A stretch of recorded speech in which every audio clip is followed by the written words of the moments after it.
With just hours to go before the presidential election, who's not yet on the Trump train that could be induced to climb aboard? I'm Scott Ott with Stephen Green and Bill Whittle, and this episode of Right Angles brought to you by the members at BillWhittle.com.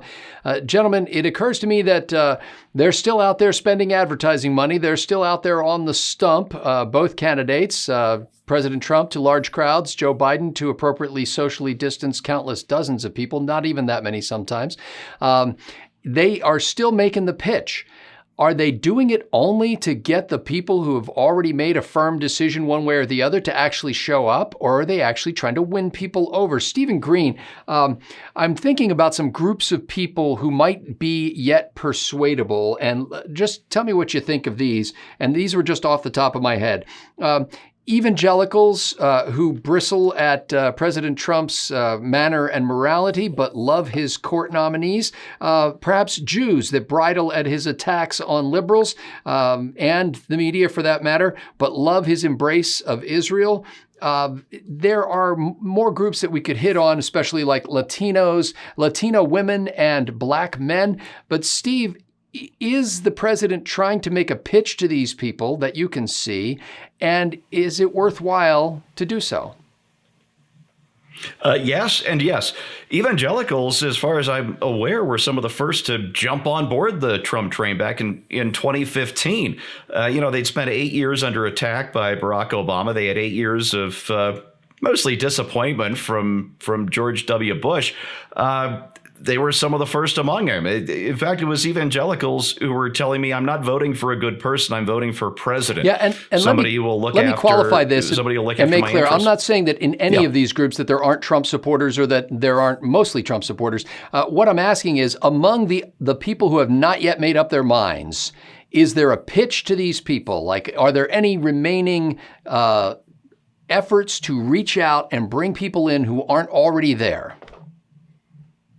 No, at this stage of the game, it's all about turnout. It's all about turnout at this point.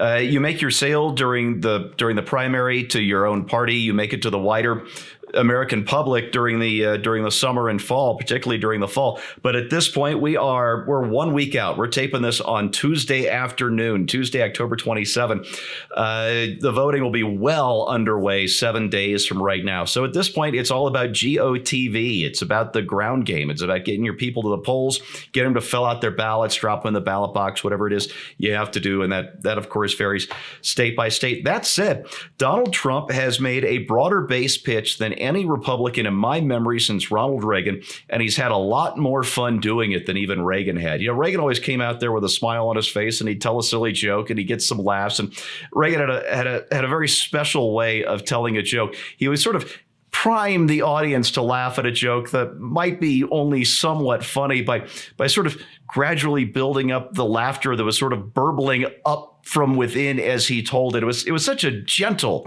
way to tell a joke. Trump is the exact opposite. I just saw a video of him this morning at a rally in Pennsylvania where he spoke for, I think it was 90 minutes, and he's totally winging it. There's no prompter or anything. He's up there. He is doing his thing. He is working the crowd like a professional stand-up comedian at a USO event overseas somewhere. And it was really, really fun to watch. And I suggest you get on YouTube and at least see some of the clips of these things. And then you cut to Joe Biden, whose events draw literally numbers of people. And about the only thing missing from a Joe Biden event is Jeb Bush warming up the crowd by saying, "Please clap." Bill Whittle, I know that you had mentioned at an earlier recording of a show that we did this week, and then I saw that President Trump had tweeted something very similar, that there were people who had voted already who were now apparently searching the internet trying to find out if they could change their vote, and the president was saying, yes, you can. Please contact your local authorities to figure out how to do that. And then Trump very directly said that people want to change their vote to him. Are you with Steve on this, though? Do you see in these waning hours that there's really no effort at persuasion, not trying to reach out to so-called independents or undecided voters, but really just a drive to say, hey, if you're in the base, you better show up? No, I think it's more than that. I think all of Trump's ads have one purpose and one purpose only, at least the ones I've seen. for the last 2 weeks. And that is to chip away people who support him, chip away people who think that he's an honest guy, chip away people who think he's a nice guy, chip away people. Yeah. Biden, yes, of course. And the way he's doing that is the most effective way possible. He's using Biden's own words against him. Ads in Pennsylvania showing Biden saying he's going to ban fracking are very good ads because in Pennsylvania, energy is a big sector of the economy. But it's better than that because he's not just got Biden saying that I want to ban fracking. He's got Biden lying about saying that he wants to ban fracking. And that is an entirely different situation. That appeals to everybody. That exchange in that debate where Biden says, I never said I would ban fracking. Trump says, you said it on tape. He says, show it, put it on the website. Okay, I will. And that exchange is taking place before on the ads, before they cut to all the times that Biden said he's banning fracking. So the beautiful thing about an ad like that, like I said, you're not just getting him for his energy policy, you're getting him for being just a complete liar about it. And these ads are having an effect. There's no question they're having an effect because even though people who were planning to vote for Biden may think that Trump is full of nothing but bluster, and they may have been told their entire lives that Trump is nothing but the prince of lies, you can't argue with Joe Biden damning himself. One of the Trump ads, Scott, was called What Happened to Joe Biden? And they just showed pictures of him talking 3 years ago. Unrecognizable from today. And that's not Donald Trump. And that is having an effect. It is pulling his support down. And I have heard that how do you change your vote is the most common Google search item for the last several days now. We will see. But I think those ads have been very effective. And I think he is he's fighting to – I don't think there's anybody out there who is like, doing the chin stroking. Who should it be, Biden or Trump? I think everybody's already decided that, but I think he's going after the people who decided Biden, voted early, or haven't voted early, and he's just trying to knock off as many of those as he can. I think he's doing a good job of it.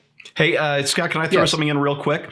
While Bill was talking, because I hadn't heard this about the how do I change my vote thing. Now, I use DuckDuckGo, not Google, because I have some self-respect. And I got as far, I've got a screen cap here. Well, Google hates me. They're very obvious about it. So I filled in how do. That's as far as I got. And the first selection under how do is how do I change my vote? 7 states allow it, apparently. Well, this question has particular interest to me because of a previous life in politics and at the local level. And it always bothered me that there never seemed to be a time when the Republican Party was really interested in growing the base. There was only money for getting the base to show up for elections. In between elections, there's no money at all. During the elections, all the money is spent basically trying to make sure that the so-called 3-4 and 4-4 Republicans, those who have voted in 3 out of the last 4 elections or 4 out of the last 4 elections, actually show up to vote. And there's almost no investment in a product that says, let's find people who don't yet fully agree with us and let's build bridges and communicate with those people so that we can draw them in. Not just wait until the end and we have a barrage of these ads where we have to attack somebody that they might otherwise have supported and make them feel bad for supporting that guy, but actually make them like our guy because they agree with him. Now, I'm not saying that's what's going on here with President Trump, and I think Bill is right and Steve is right that he really has reached out. I mean, just the fact that he's dancing around on stage to a gay anthem does something that no Republican has ever done before. So cool. So I think he's definitely building some bridges. His support among Latinos should not be underestimated. His support among especially black men should not be underestimated. And frankly, black women should be a little pissed off about the way they've carried the Democratic Party on their shoulders for the last 50 years and gotten nothing to show for it. But that said, I think, it comes down to the guy who plays President Trump on Saturday Night Live had one great role in a movie that lasted for 5 minutes, during which he said, ABC, always be closing. Never give up until the final minute. There are still voters out there who are uncomfortable with who Donald Trump appears to be and the way he behaves. but they sure love them some Amy Coney Barrett. There are still voters out there who are reluctant to be supporters. I saw an up close and personal situation once where a Democrat, Jewish man who was a leader in the Jewish community spent a few minutes talking to a Republican senator, and then he and his wife both maxed out to that senator. It has been my ongoing conviction that most people have not rejected conservative ideas. They've never heard them. And don't expect the mainstream media to be introducing those ideas as one of two viable options for you to believe. We have to be the mechanism for advancing those ideas. The Republican Party needs to sell those ideas. And what better time than when everybody is thinking about a seminal moment when they have to make a choice to get out there and sell the concept of the pursuit of happiness, of individual liberty, and God bless America. These are ideas that are timeless and that the Republican Party should be all about, because at some point, Donald Trump is no longer going to be on the scene. Someone else will take his place. And we've got to be more than just a cult of personality who gets behind whoever's running right now and then moves on to the next guy. We've got to stand for something on an enduring basis.